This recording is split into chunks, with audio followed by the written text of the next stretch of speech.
So hello, welcome everybody. My name is Deirdre English. I teach here at Berkeley at the Graduate School of Journalism. And this is Arlie Hochschild, full disclosure, a very good friend, and not the first time I've interviewed her either. And we're hoping that this will be a very, much like the kinds of conversations that we have that are this morning as fresh as today's headlines about the far right organizing and recruiting people to come to Berkeley to bust heads. So we're eager to get into that kind of conversation. But I want to first acknowledge our sponsor. Besides the festival, Mother Jones Magazine is the sponsor of this morning's panel. It's very nice. And after the panel, Arlie will be signing books.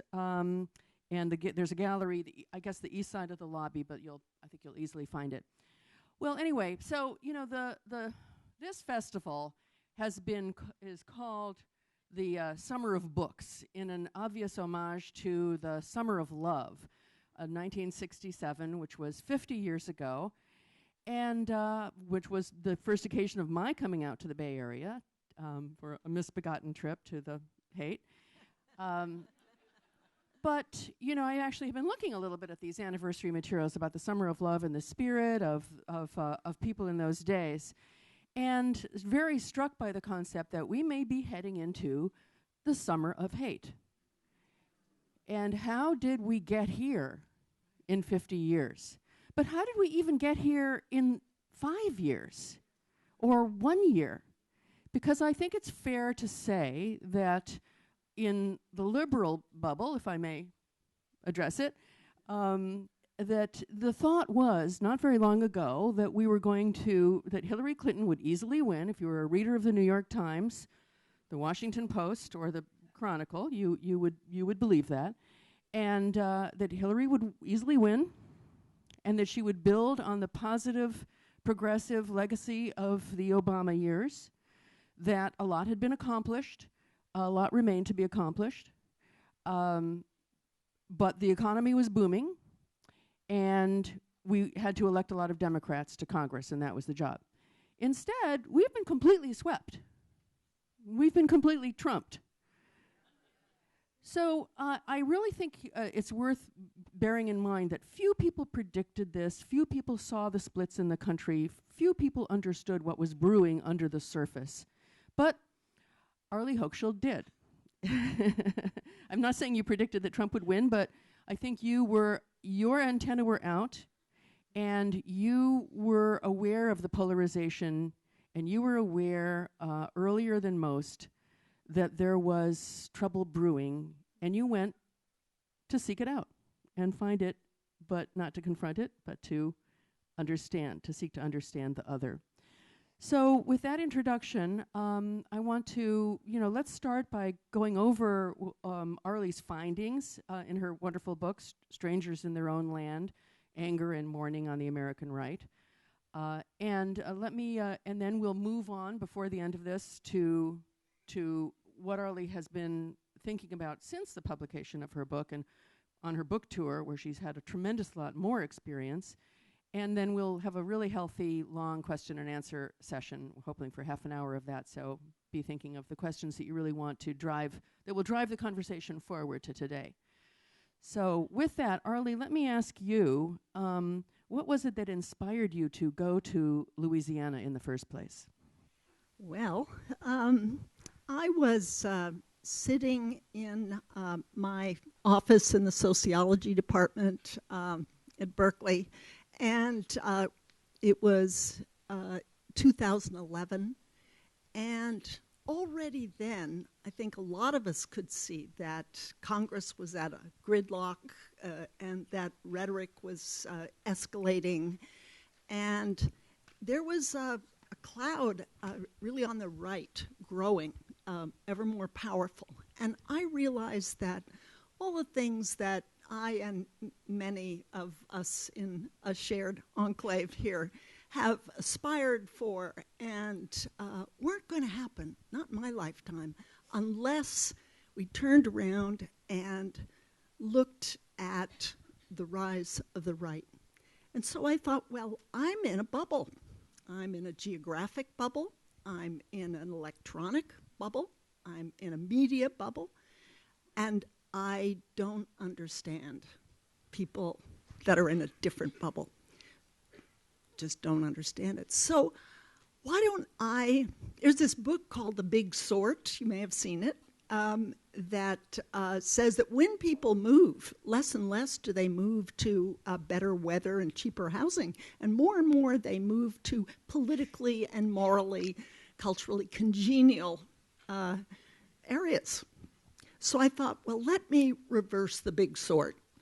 Let me find an enclave, a bubble that's as far right as Berkeley, California is left.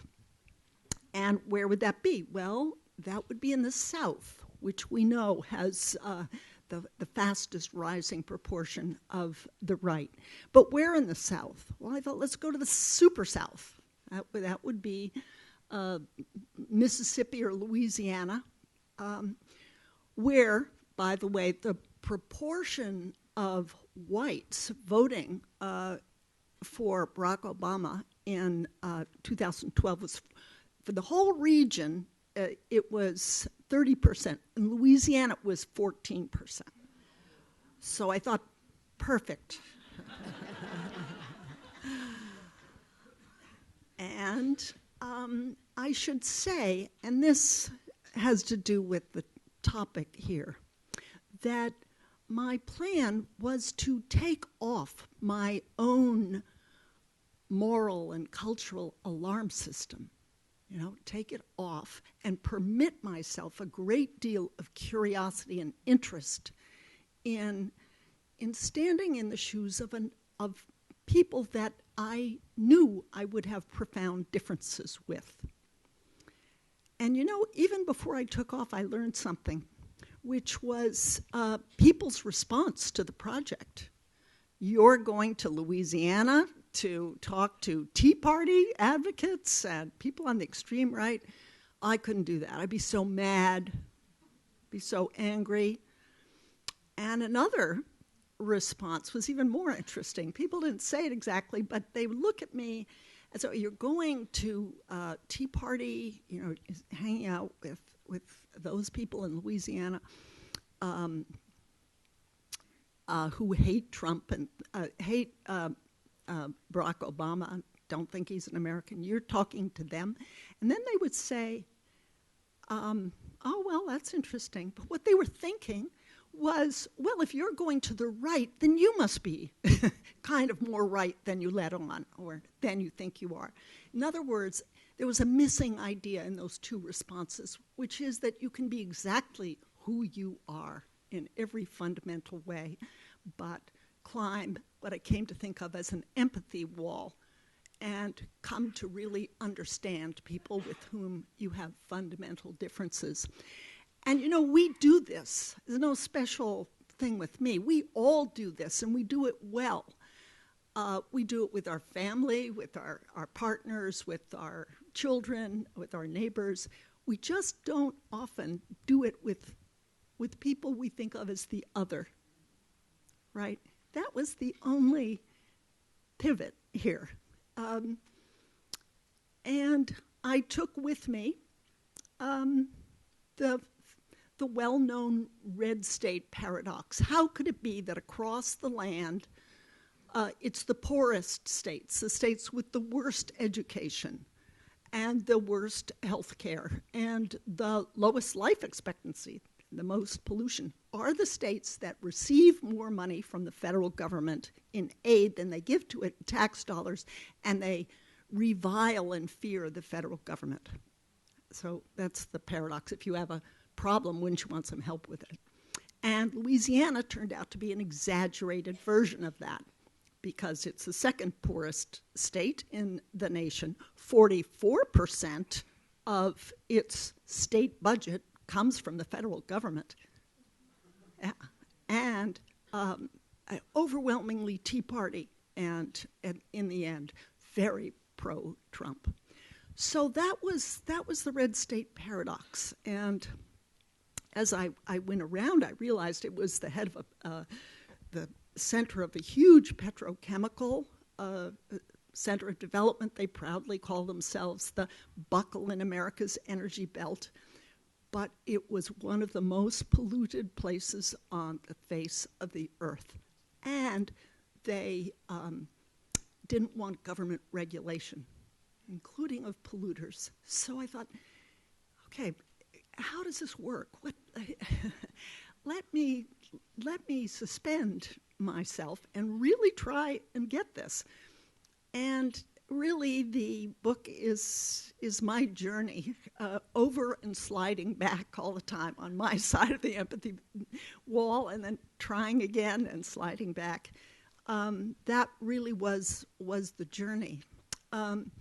But I realized and Deirdre and I were talking about this, that on the front page of the New York Times today, we see, on the one hand, at the top, these are black students who are graduating from Harvard University very proudly, but they have their own graduation just for black students. And then below, we see these white alt-right people. And first rule of the alt-fight club, be white and proud. This is about the kind of people who've been coming to Berkeley, and they specifically talk about them to tangle with protesters or black bloc, Antifa people who've been, we now read from this, the ways in which they've been recruited to come. It's an interesting article. Right, and we do our violence back, which is something I want to get to, which I very much think gets in the way of where we want to go. So in a way, I looked at this morning and thought, how would the people I came to know over 5 years in Louisiana, Tea Party people, and they were pipe fitters, they were pole climbers, they were mechanics, some were estimators, people who had worked out on the rigs. Some were teachers, some were accountants, half were college educated, half not. They all had hard luck stories to tell, blue collar stories really to tell, felt very misunderstood. They took me in by saying, well, here's this lady from gray hair comes into Louisiana to find out, who we are. Well, the people back home don't understand who we are. They think we're backward and stupid and Bible thumping and rednecks. Would you set them straight? Would you write a book to set them straight? And so as I looked at this morning, I thought, well, how would they see this? How would they look at this? Arlie, what kind of book do you think that they had in mind? What was the book that they would have... I don't think you wrote the book that they quite had in mind, but at the same time, I know you've gone back. I have. And talked to them about your book. But Twice. But let's first start with what kind of book would they have liked you to have write, and then let's go to let's stick a little bit with who you met down there. And a little later we'll get to the reaction that they had to your book. But let's talk about who you met and what their message was, what they were trying to convey to you. Well, they were very much feeling put down by liberal, highly educated coastal people. And I'll give you an example of this. I was at a meeting of the Republican Women of Southwest Louisiana in Lake Charles, and around this table was there was this woman, turned out to be a fantastic gospel singer in a large Pentecostal megachurch, and she said, "I love Rush Limbaugh." You know the, okay. We know. So I think I took a gulp, and said, "Oh, I'd love to talk to you about that." could we meet for sweet teas sometime this week? Yeah, sure. So we meet for sweet teas, Starbucks, and I ask her, well, why do you love Rush Limbaugh? Oh, because he hates feminazis. I thought, well, I hope she hasn't read my work.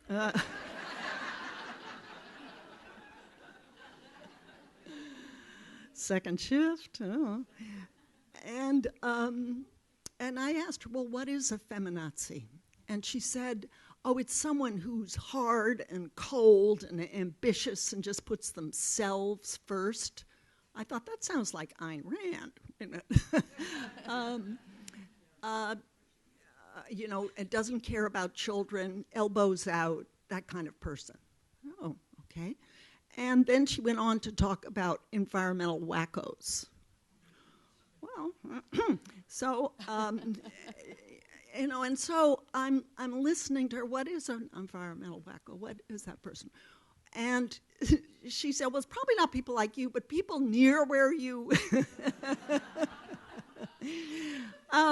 So then I met her later. She invited me to the over 60s gumbo cook-off for the.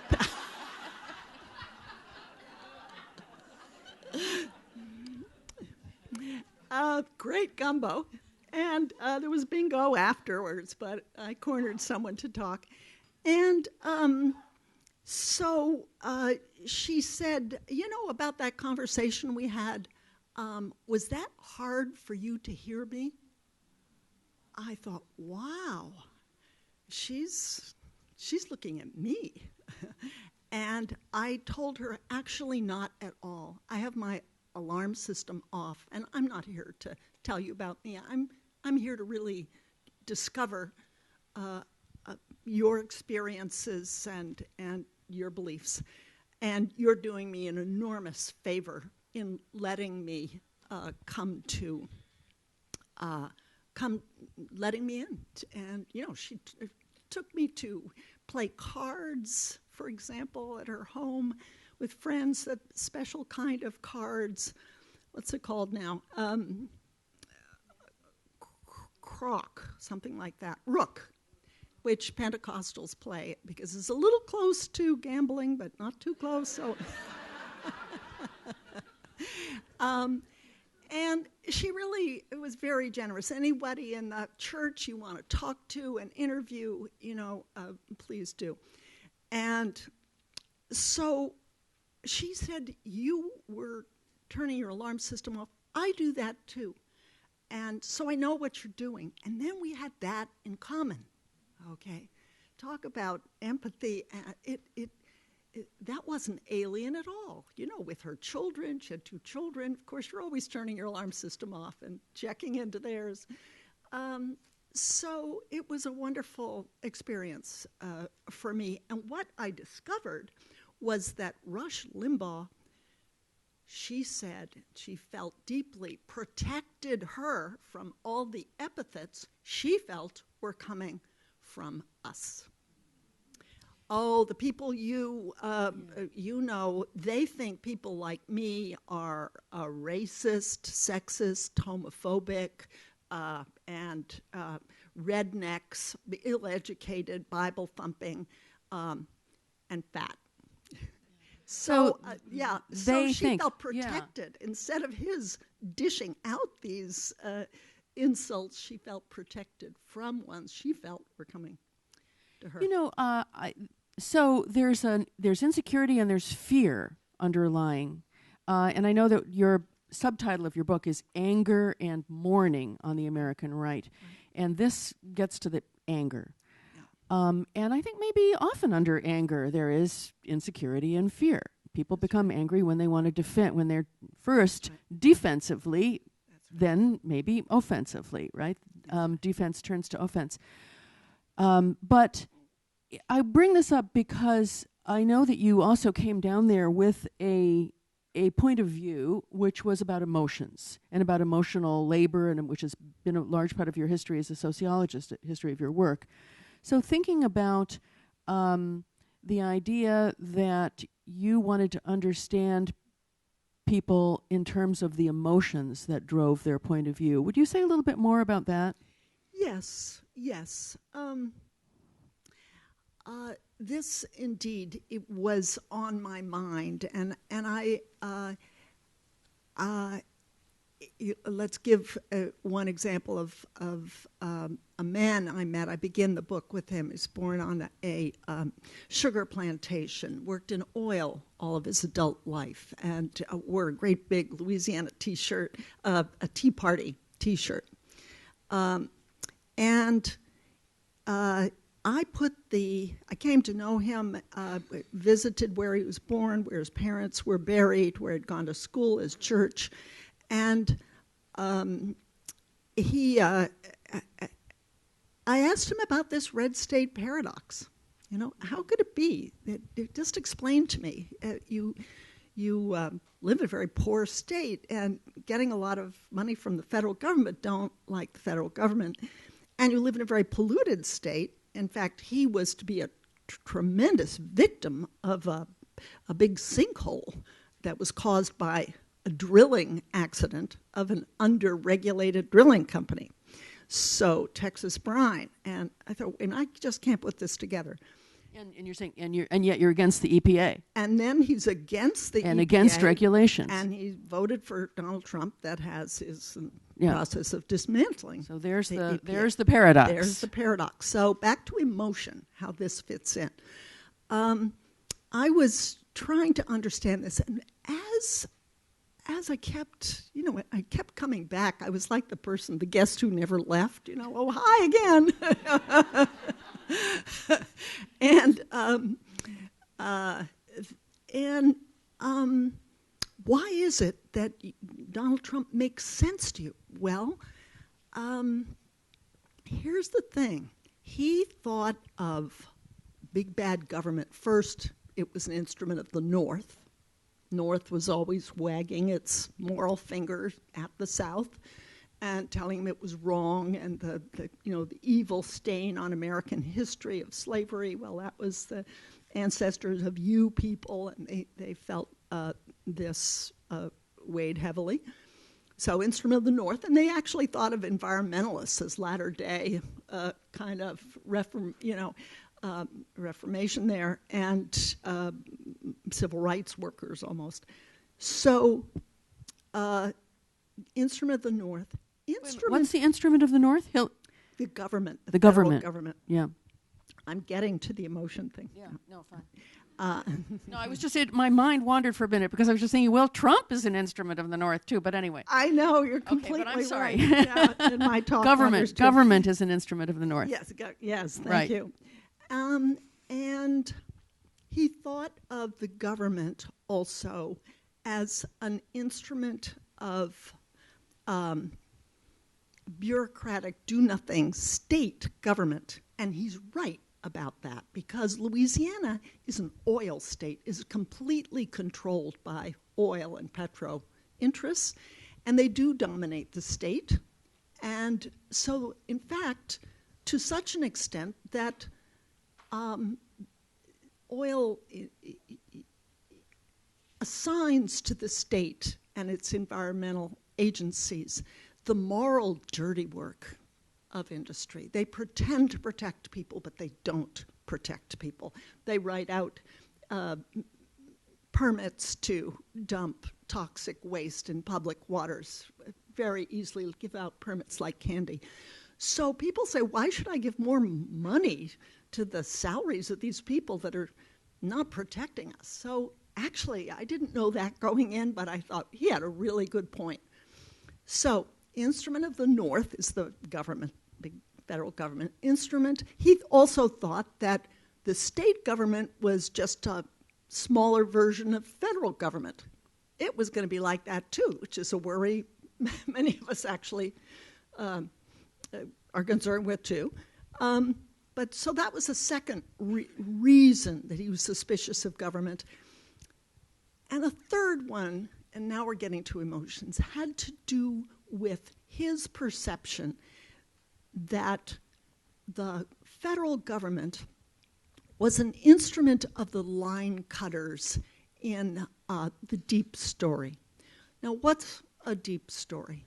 A deep story was my way of trying to get to emotion. A deep story is what feels true to you. You take facts out of the deep story. You take moral judgments out of the deep story. It's just what's left, what feels true to you. And I think we all have a deep story. There's a left deep story and a right deep story, but I'm interested here, and the book centers on the right deep story. And in a way, here's the deep story. You're waiting in line, and as in a pilgrimage, facing up the hill. The top of the hill is the American dream. And your feet haven't moved in a very long time. Like most of the people I interviewed, like this man, Mike, hadn't had a raise in 2 decades. Yeah. And 1 week of vacation for the first 5 years, the last place he worked.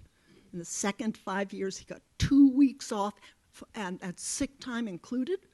The guy loved fishing. He knew what the faces, he described the face of every kind of fish. I didn't know fishes had faces. And he couldn't get time to go fishing. So here he is, finally, he's in his 60s, he's finally looking forward, to getting closer to that American dream. The line has not moved. And then, in this right-wing deep story, there's a line cutter, someone cutting, well, who would that be? That would be blacks who, through federally mandated affirmative action plans, finally have access to jobs that have been reserved historically for whites. And after them, even worse, women who, through federally mandated affirmative action, finally have access to jobs that have been historically reserved for men, and then undocumented migrants, and then refugees, and even the state bird, the Louisiana brown pelican, with its oil-soaked wings, would come waddling in front of him. Oh, the environmentalists, I heard many times, put animals ahead of people. So this endangered bird was put ahead of them. In another moment of this right-wing deep story, what feels true, is Barack Obama, who should be impartially supervising the line waiters, is waving to the line cutters. Oh, he's sponsoring them. He is their president, and they're pushing us back. So, oh, wait a minute. In fact, isn't he a line cutter? More people said to me, well, how did his mother was a single mother of modest means. How could she afford a Harvard education? Something fishy. That there wouldn't be, full scholarships for brilliant students. That was a world they knew not of. And so this set suspicions in their heart. Okay, so then he's not my president. He's pushing me back in line, giving preference to others, and that's unfair. And then in another moment of this deep story, someone ahead of you in line, someone from Berkeley, California, someone with higher education, turns around and says, you ill-educated, ignorant, Bible-thumping redneck. And for them, redneck was the word, that was the insult, that was the loaded, symbolically loaded term. And then they felt like strangers in their own land. This isn't our government. It's not representing people like us who are being pushed back in line. So that's their deep story. Being pushed back in line in their minds. In their minds. This so let whole thing. Let me say, before you carry the entire audience away in so much empathy for your subjects, let's just remember, and I know you do, that white men who were the main people that we're talking about here, and who, although we should talk about white women Trump voters too, but the people who were who carried Trump to office, are still relatively more privileged than blacks, than Latinos, than immigrants, and then women. Yeah. And so this is a very relative phenomenon that they are sensitive to. That's completely right. So what's wrong with their story is a question. Is told in Appendix 3.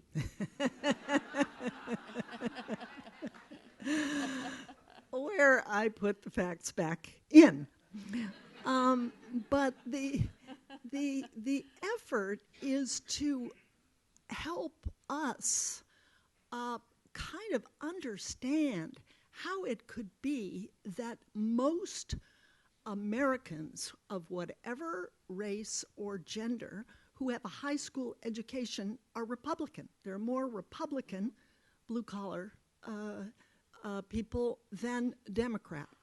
And let me just say also that blue-collar whites voted for Trump 39% more of blue-collar whites voted for Trump than for Hillary. So that's what we're trying to understand here. That's we're trying to get into that perception and then back out to say, okay, how do we talk to them? How do we reach out? And But so bear down on that a little bit more. What was the contrast between some of their beliefs and some of the things that you came back to Berkeley and did the research and did the fact-checking, and what did you find is the gap between some of their worldview and reality? Oh, wow. A couple of examples of that would be interesting. Yes, sure. People would say, a lot of people work for the federal government. I'd say a third of American workers vote for the government. We need to get big government off our back. So I thought, I don't know how many people work for the federal government. Let me look it up. 1.9. 1.9, Appendix 3, of Americans, of all workers in America work for the federal government. Then if you add in state workers, and that would include teachers in public schools and nurses in public hospitals, it goes up, but not by much. I think it's another 7-8%. And then you add county workers, that's much higher. It's altogether 15 or 16%. What about the military? Active military, I have to check it out, but I think that's included too. Mm-hmm. So astonishing differences. And people would say, well, what a high proportion of the federal government goes to means-tested aid, like 8%. Black women have a lot of children. No, they have about as many children. Their birth rate is about exactly that of whites. People on aid, they don't work. No, most people who have means-tested forms of aid do work. And if you look at Medicaid, which is the biggest such program, half of the recipients are children or elderly, and the other half, most work. And in fact, the most, what aid goes to are workers, the working poor, who work for places like Walmart or McDonald's where you don't earn enough. And what this aid does is supplement the low wages of low-wage workers. And so you could say that this is welfare given to multinationals. This is corporate welfare, not individual welfare. So, Appendix 3. Yeah, so something I really love about this book is the way that you handled that, and I think it is really a dialectical approach, in which you go there to understand them and have empathy for them and understand their story, but then you want to compare their story to what's true. But then it's not only their emotions that, that guide them. There's a connection between their emotions and their belief system, and their belief system is reinforced, don't you think, by the church, by the media. Yes, that's right. What did you find about Yes. that? Why is it that they have a set of alternative facts? They do. And I would put it, the causal arrow differently, that it's the media, it's the church, it's industry, which create an ambiance that feeds the deep story. It is kind of a deep story. Fox is a deep story television station, and the church, these are deep story churches. I came to feel I was going to, at first I thought, I'd have to find who the Tea Party people are. This one is, that one isn't. And I came thinking, no, everybody here is pretty much in sympathy with this view. I was in a context, I was in a bubble, and everybody within that bubble shared quite a lot that people in our bubble don't. So I was, so the emotions were kind of in response to that. But you know, once you have a deep story, you protect it. You protect it. And there's a sphere of knowledge that you embrace and a sphere of knowledge that you repel. And so you take, there are things that you know in a funny kind of way. It's not that they didn't know about global warming but they knew it, for example, or welfare. They held it in a certain part of their mind as something, well, other people believe it could be true, but I don't want to know it. I don't want to know it. We do that too. I think that deep stories become magnets to knowledge and repellents to knowledge. So there are things that you think, well, maybe the people of Louisiana didn't know how polluted their waterways were and their air. And they didn't interpret the sting on their eyes. They didn't. Yes, of course they knew. They were absolutely mindful. But it was held in a different part of their minds and hearts. What's the role of religion in their holding it in a different part of their minds and hearts? Because they're very religious people. Yes, and many of the services I found very beautiful, actually. I'm not a religious person myself, but I could see the appeal. People would, for example,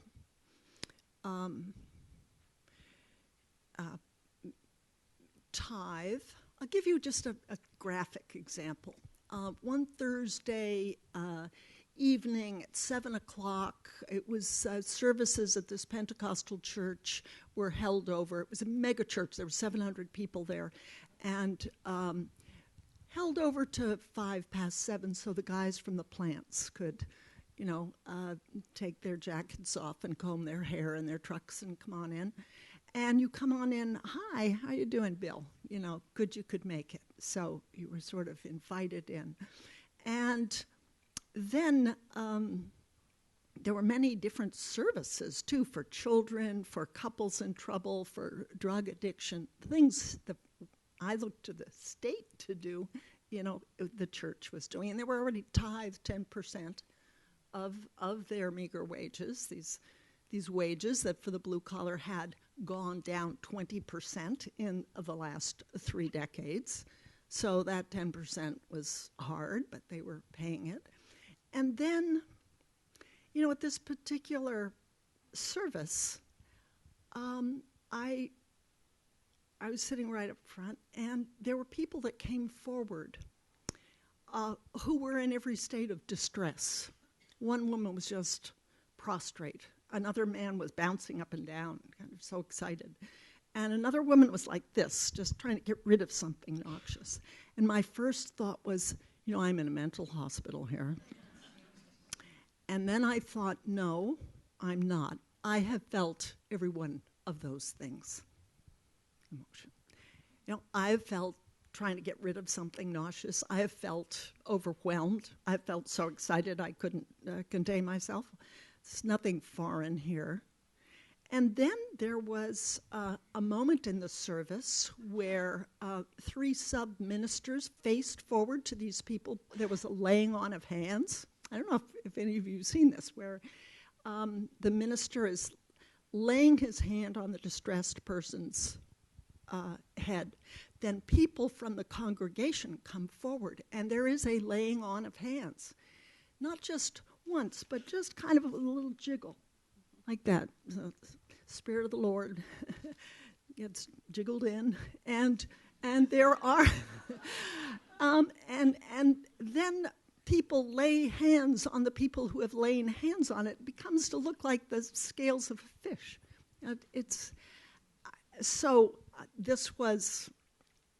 I found some beauty in that. And then I thought, back at home in Berkeley, how do we handle our emotional needs like this? Well, we have family, we have friends, we talk community too.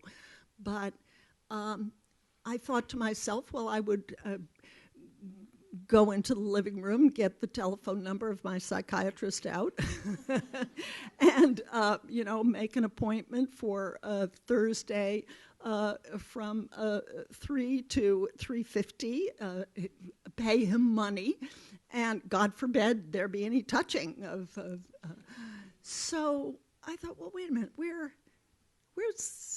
how does community work? Who has it and who doesn't? And I began to understand religion in a different kind of way, not as just I in the book tell you that I think churches are part of the great silence over pollution. They don't talk about it. They don't problematize it. They don't point to political solutions to it.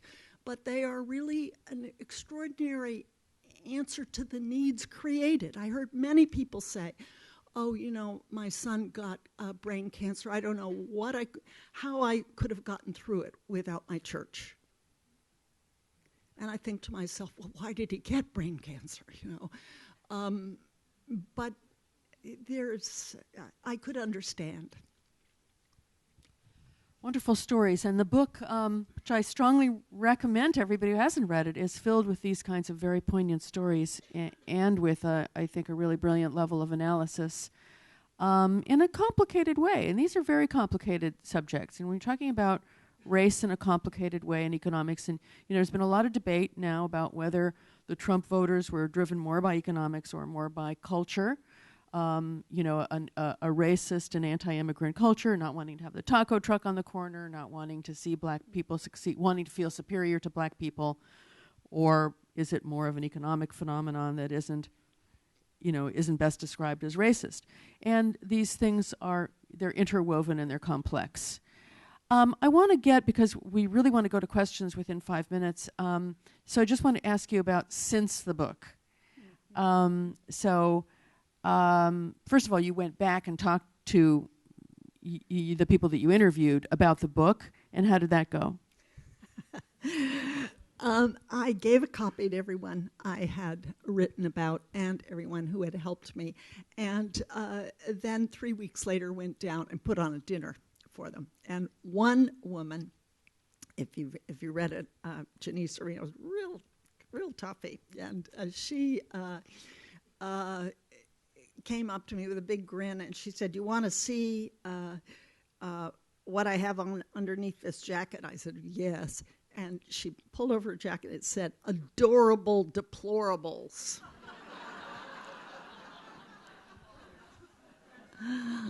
I'm going to send you one of these.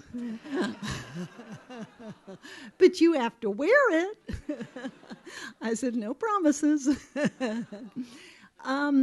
They felt, I have to say, I'm happy. This is the most happy part of this, that they did feel seen. They felt recognized. They didn't agree. I never promised I would agree with them. I told them exactly who I was and what I was doing. And, we won't agree, but my point is to see if I could understand you. And so this very same woman with the adorable deplorables T-shirt said, "Okay, this is my chapter." And there was one, she almost had a proprietary sense. I had a chapter on her. And there was one swear word in it, which she said, "There's a swear word in my chapter." I said, "No, I don't remember writing a swear word in your chapter." "Yes, swear word in my chapter." Well, I had talked about Cher Bono, who has a transgender son, and how Cher Bono had said, "Oh, people wouldn't understand those fucking Tea Party people." And I had put that F word there in order to account for her hurt, right? I was just trying to explain why she felt attacked. And she said, "I understand that, but I don't want that word in my chapter."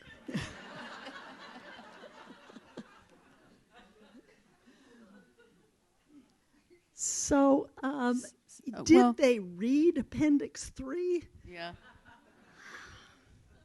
I think it was that sphere around the deep story. I don't think they did. Yeah. That's where the ability to subtract facts from your narrative can come in.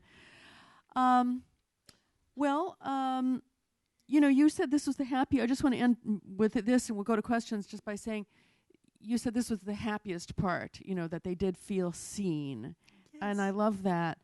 And I really think that's so important. And I really hope we don't lose sight of the value of that, of truly seeing into the heart and soul of someone who you disagree with. But this is also in many ways a very sad story. Oh, yeah. It's a sad, sad story in a way. You tell it beautifully and you keep the reader going, but what are we to do? Yeah. How are we going to come out of the polarization that this represents and how deeply entrenched it is in the bubbles, the way that what people read, what their preachers, the media figures they turn to, all tell them that reinforce it, and how can we begin to overcome the polarization that now exists and that we're so much more aware of? I'm sure many of the questions will address that, so maybe we should just go to those. Yeah. So I'm sure people have questions here. So the first person to leap up, as if in church.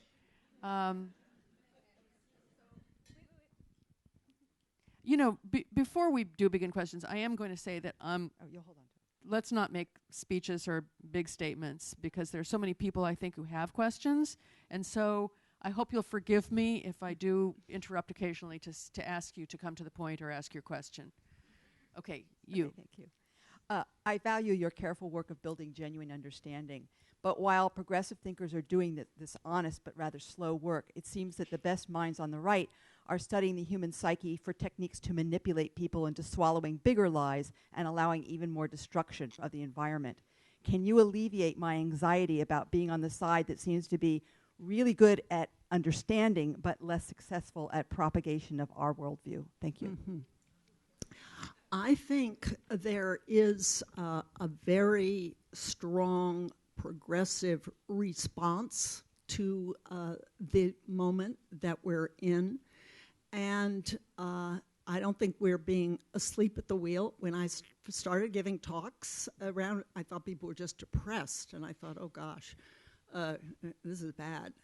Now I feel through many organizations, Indivisible being one main one, we are doing a lot. And I actually have a little handout that people ask, well, what should we do? And it focuses on kind of 3 pillars of activism, and that I think need to be coordinated. The first is to defend the whole system of checks and balances, the Constitution. I think that's now under attack, and that through getting voter registration, running for office, giving to the central organizations that defend lawyers and the press, for example. That's pillar 1. Pillar 2 is to basically revise the Democratic platform. How could it be that the party of the working man and woman is being not speaking to people like this? How can we redo that in the next 3 years to really make it compelling? Because I felt like people, they voted for Trump. They didn't love Trump. For many reasons they didn't, but they felt there's nothing else for us. So that's really critical at Pillar 2. And Pillar 3 is reaching across to the people who voted for Barack Obama last time and voted for Trump this time, and finding, it's not that we morph into that, I don't know what to do with that, but that keeping our political identity, and they're keeping them, finding crossover issues. And Ralph Nader had 20 possible crossover issues, and I found a good number myself. For example, reducing prison populations. They don't want big prisons, even though Louisiana has, the biggest one of all, Angola. But and they actually want a clean environment. They love solar and wind. They're for that. We don't know that looking at the statistics or the front page, but there is that. They don't like violent games for their kids, and so anyway, I think the crossover movement is amazing. If you were to, I'm taking too long to answer this, but if you were to check, it's called the Bridge Alliance. There's some 70 named, but it's now 80 different small organizations. It's a rise up, people-to-people, civil society effort to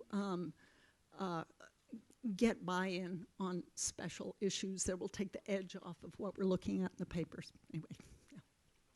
Okay, right here. Mm-hmm. Wait for the mic. Did you say bridge? Bridge. Bridge, as in bridge, yeah. My question is about if we have, and I definitely feel this, deep stories, and we don't want a war between our deep stories. We want to bridge the divide. We want to use emotion to do that.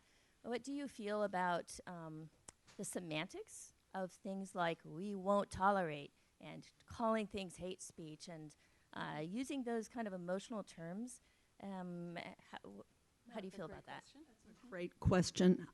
In other words, to say resist means we only look at you as a negative, right? And the people I came to know would say, whoa, so they don't see who we are and are against everything that would help us. So, yeah, I think that's unwise. I think we get in our own way, unintentionally, good intentions, but I think it's an unwise move. And I'll tell you things that I think are more positive.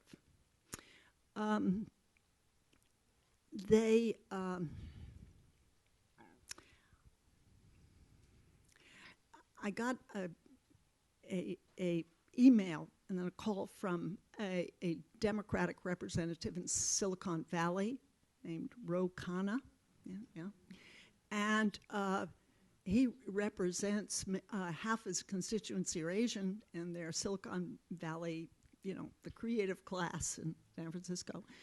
And he has made an alliance with a dyed-in-the-wool Republican from Kentucky, Paintsville, Kentucky, to get fired coal miners into training programs so that they can learn code for cell phone apps in what's now called, in Paintsville, Kentucky, they're calling it Silicon Hollow.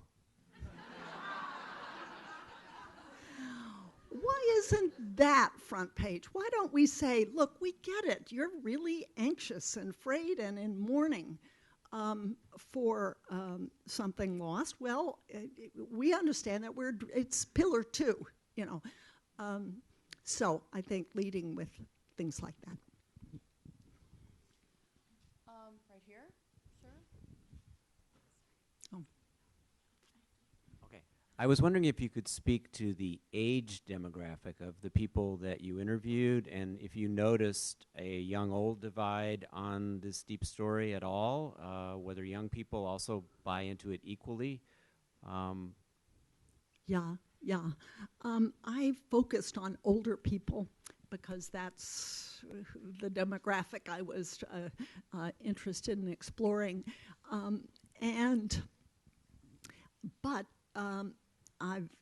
So I don't know this personally, but I have read that the data is that young, even in the South, are more progressive than their elders.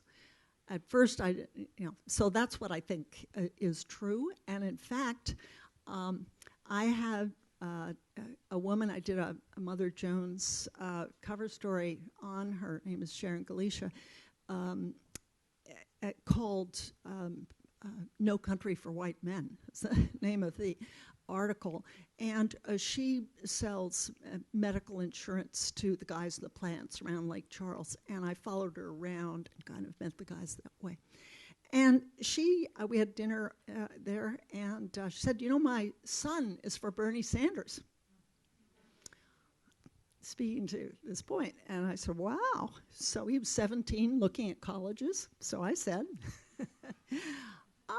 well, if he's interested in Bernie Sanders and he's looking at colleges, why don't you come up to Berkeley? And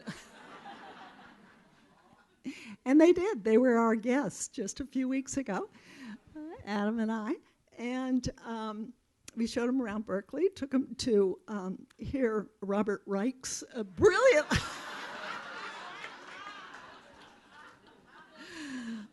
brilliant lecture on inequality. Check it out. It's fabulous. Anyway, so they, and we had a living room conversation. This is something started by Joan Blades, the co-founder of MoveOn.org. And she's a trained mediation lawyer, and she started this getting left and right and finding common ground, a kind of 8 groups of people of 8 or 10 people. So we did one in our living room, and Sharon and her Bernie-loving son were part of it. And the last day before we left, Sharon said, I'm going to start one of these living room conversations back in Lake Charles. But who will she find to talk to? Okay, I'm sort of scanning right to left to right, so this section's turn. It's you all the way in the back, making it hard for the person with the mic to run around everywhere. But I'm trying to create geographical diversity. Thanks.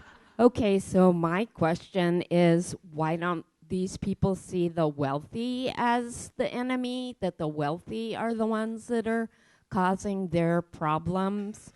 And related to that, why don't they see unions as someone that could help them get what they need and raise their wages? Wonderful question. And,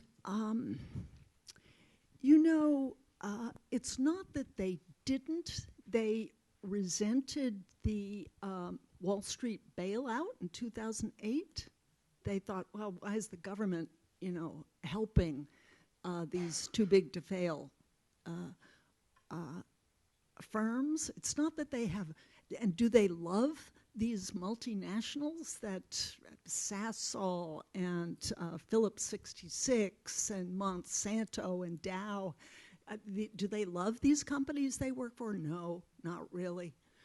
But they do identify and with rich people. And honestly, this remains mysterious to me, even given the deep story. How does that fit in? And kind of maybe one of the next things I want to try and figure out is really the whole paradigm for giving and receiving. There's a deep difference in how we perceive it. And in their worldview, the giver is more honorific, and that's actually, I think, true on the left as well. But they see the rich as the givers and the poor as the takers. They see the private enterprise as the giver and the government as the taker. Private enterprise gives jobs and money, and government takes taxes. And they see the United States as the giver and the rest of the world as the taker. It completely flops, reverses my own paradigm. And so it flows from that. But what's the origin of this paradigm for giving? It remains kind of mysterious to me. Great. Okay, right here. I just really want to keep you moving.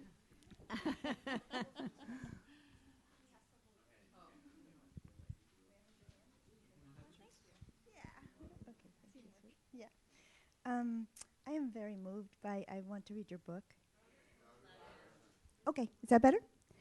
I'm very moved, and I want to read your book. And the thing that occurs to me as I listen to you, Deidre, at the beginning,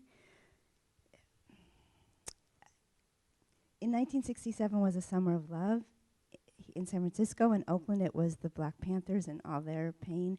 In Newark, where I grew up, it was the riots. In Detroit, it was the riots. So depending on where you're standing, the very same moment is totally different.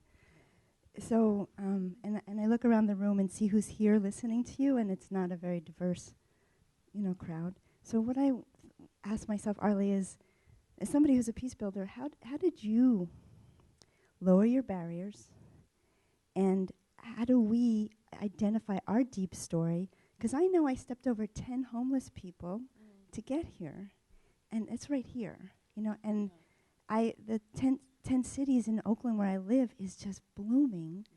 And so we're right here, and it's not like we're in the South, but we close our circle. So I'm just asking myself, how do I hear my own deep story? How do I lower my barriers, even though I'm really already good at it? And I'm so scared that if by some miracle we impeach Trump, that there'd be such strife in our country that it would just really hurt us even worse. And I don't know which is worse, to keep him or to get rid of him. So, thank you. Thank you. Wow.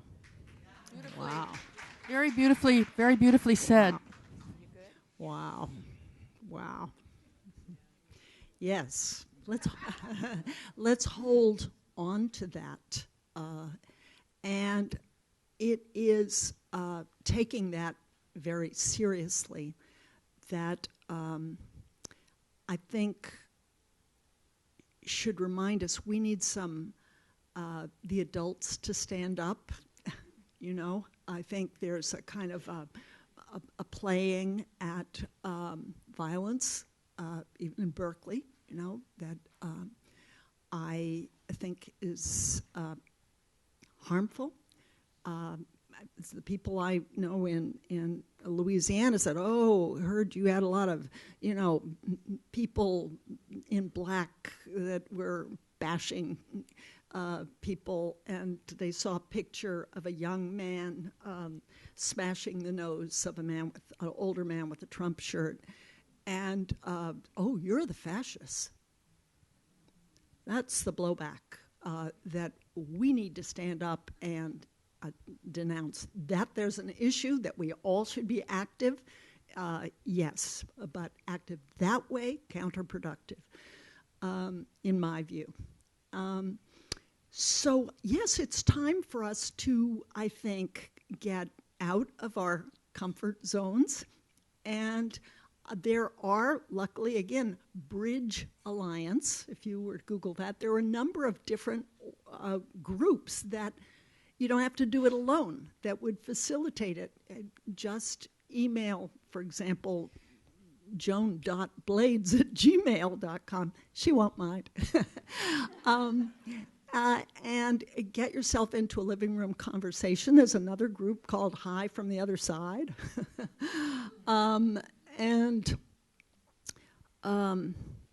mainly what it'll do is put you in touch with the people that would rise up if Trump were impeached.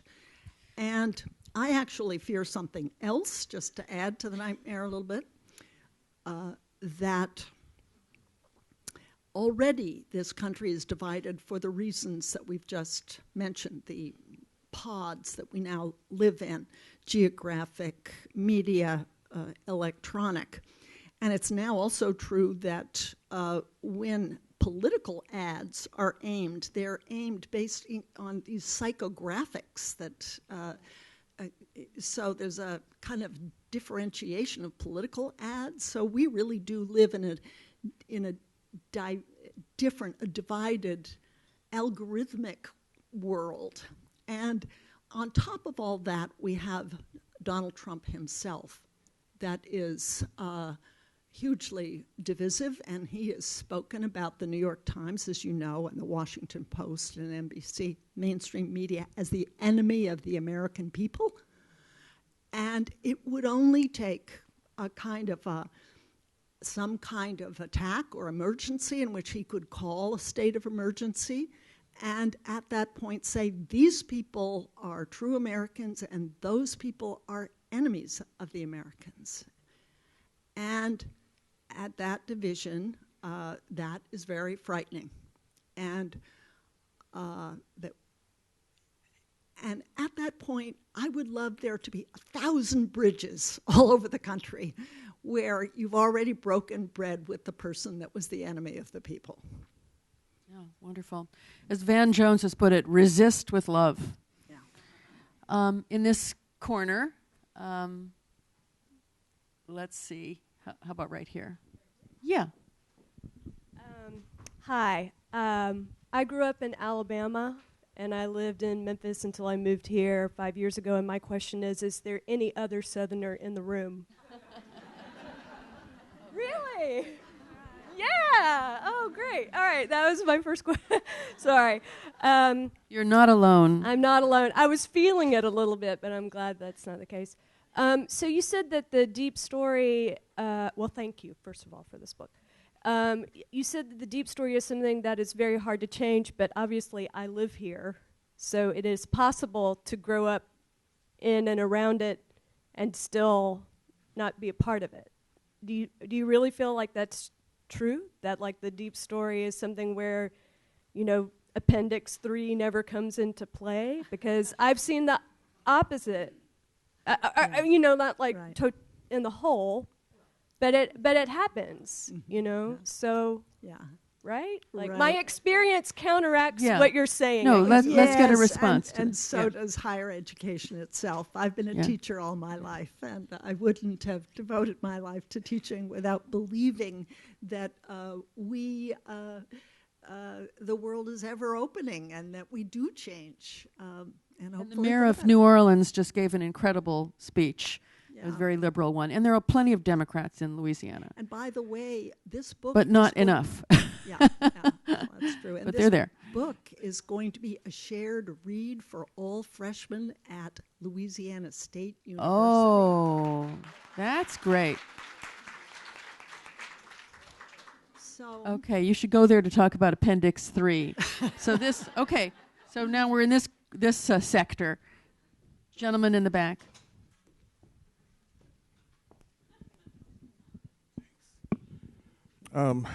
Thanks for your book. 2 parts. Try to make it quick.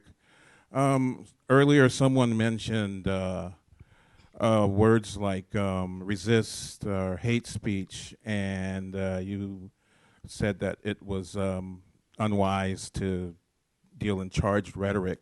I'm wondering which is wiser, to avoid using terms like Black Lives Matter around them, or using that term as an opportunity to explain to them that it's not what it's become perceived as. Black people want to be more important than, but that at long last, Black people want to be seen as human as everyone else. And the second question is, let's just pause for a moment. That was you great. were right down there with them. What did you glean personally with vis-a-vis race relations from them? Oh, wow. A lot. Race was everywhere.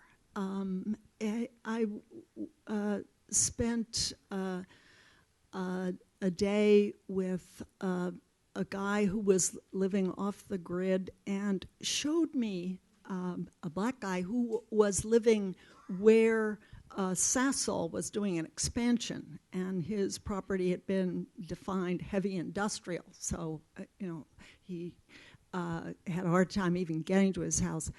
And he said, I want to show you something. He said, let's go to the cemetery. And we went to a cemetery and in Lake Charles, and there was a left and a right to it, and blacks were buried on one side and whites on the other, and the grass was less mown on the black side, more mown on the right side. And I asked about that. Well, it was a different arrangement. And then we went and looked at the gravestones, and they were died at 34, died at 45, they were younger when they died. So that kind of, I think, tells a lot of the story, the history of the place and the place. So it's not that race and racism wasn't there. Of course it was, but it was woven into this other complex story. And I think we must hold on to Black Lives Matter, but as you say, explain what we mean by it, and